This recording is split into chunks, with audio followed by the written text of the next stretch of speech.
Agora eu queria mudar um pouquinho o nosso foco, sair um pouquinho do jiu-jitsu, continuar falando sobre mulheres, mas falar um pouquinho fora do jiu-jitsu, que eu acho que também é muito importante. Eu queria trazer novamente aqui alguns números para você, Nica. De 2020 para cá, para 2025, a gente teve um aumento, no caso de violência doméstica no Brasil, assustador. Para você ter noção, em 5 anos, né, de 2020 a 2020, esse número aumentou em 226%. Né? Em 2024 foram quase 11 mil casos de feminicídio só no Brasil. O que você acha que está acontecendo? Por que esse quase que uma epidemia de violência doméstica? O que tem acontecido, Nico? Agora você vai ficar chocado. Sabe o que está acontecendo? A gente está recebendo a informação, mas isso acontece desde que mundo é mundo. A grande diferença é que hoje as denúncias estão aumentando. E eu vou te deixar mais triste ainda, assim como eu fico. Esses números ainda vão ficar ainda mais assustadores, porque vem acontecendo um trabalho de comunicação, de empoderamento, de fortalecimento das mulheres que vai fazer com que essas denúncias só aumentem. Então não é que aumentaram os casos, aumentou a coragem, aumentou as pessoas se envolvendo, né? As pessoas pararam de fechar os olhos para a violência contra a mulher. É isso que está acontecendo. Então esses números eles tendem a aumentar ainda mais, infelizmente, enquanto a gente não tiver uma educação familiar, ensinando nossos meninos desde pequeno a respeitar mulheres, ensinando as nossas mulheres a se respeitar e se valorizar. Então, e isso ainda não existe esse tipo de educação dentro das escolas, não existe essa educação dentro dos lares. Nós, mulheres, estamos educando e criando homens machistas e violentos. Então, olha aqui, né? Esse ciclo não se acaba. Por outro lado, a gente está falando disso.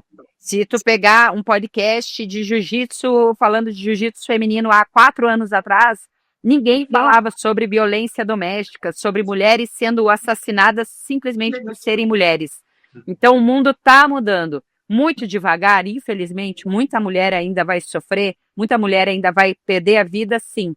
Mas a gente está num processo de reeducação, principalmente das nossas crianças.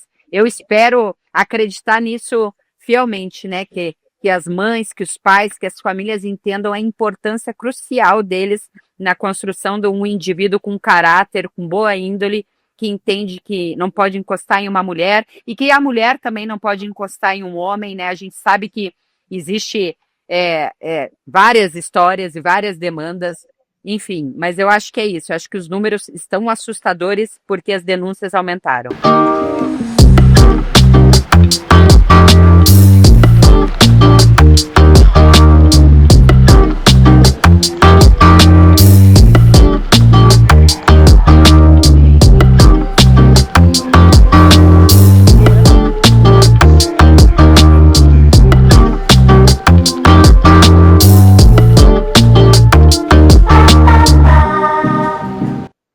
E como é para você, Nica, trabalhar eu imagino que você conheça muitas histórias pesadas, né? Você vive diariamente com pessoas que sofreram esse tipo de situação. Como é que é para você trabalhar no meio, numa comunidade, que a gente tem que falar sobre alguns assuntos, que a cada momento parece odiar mais as mulheres? A gente vê surgimento de culturas como os incéis, né? Para quem não sabe o que é um incel, como se fosse uma cultura que é caracterizada pelo ódio às mulheres, porque eles não conseguem se relacionar com elas. É diferente da misoginia, que a misoginia é o ódio da mulher, o preconceito da mulher no âmbito geral.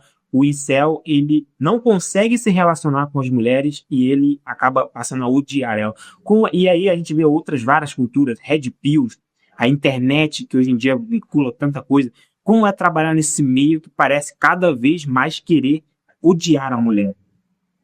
Eu acho que para você não pirar e não perder seu réu primário, você tem que ver o copo um pouco cheio, em vez de meio vazio. Tem que sempre olhar, né, as mulheres que você consegue resgatar. Eu gosto quando eu vejo o comportamento dos nossos alunos indo em defesa das mulheres, abraçando as mulheres no tatame, sabendo acolher, sabendo receber.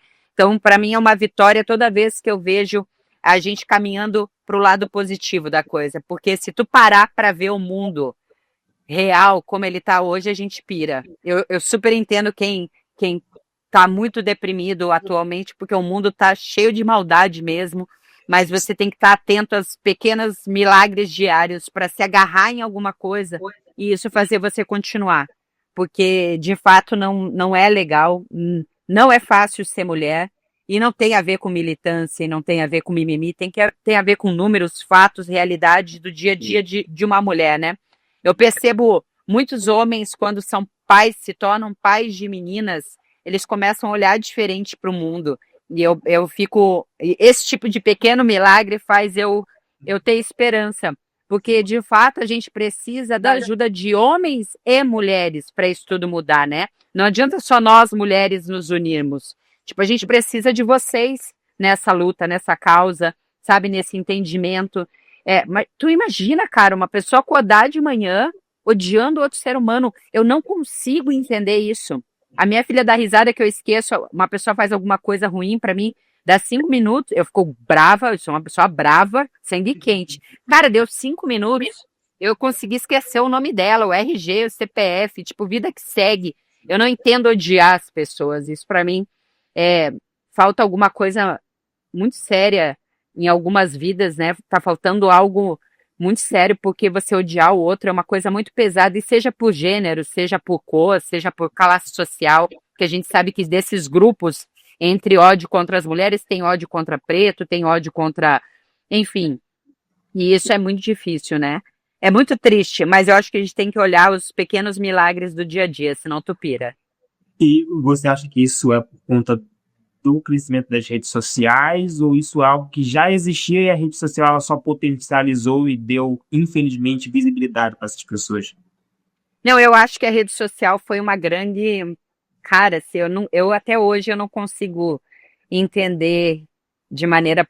Apesar da gente usar a rede social, e ela ajuda em muitas coisas, Sim. eu ainda acho que ela atrapalha mais do que ajuda a sociedade e o ser humano, né? Antes você vivia dentro... Eu lembro quando eu era criança, cara, eu saía pra rua, tipo, você não tinha telefone, você não tinha um fio amarrado a você, você não tinha nada, entendeu? Era pé no chão, brincadeira, olho no olho. Cara, hoje em dia a gente não se olha mais. A gente está escutando para responder, não para fazer a escutativa das pessoas. Eu acho que desumanizou a gente de uma maneira, e o pior, trouxe o poder de comparação muito maior, porque antes eu só tinha comparação com a minha vizinha, né? Agora eu consigo ver a mulher lá do outro lado, lá na Austrália. Então, assim, se você não trabalha com que tipo de olhos você vai ver a rede social e o que conteúdo você vai consumir, você adoece.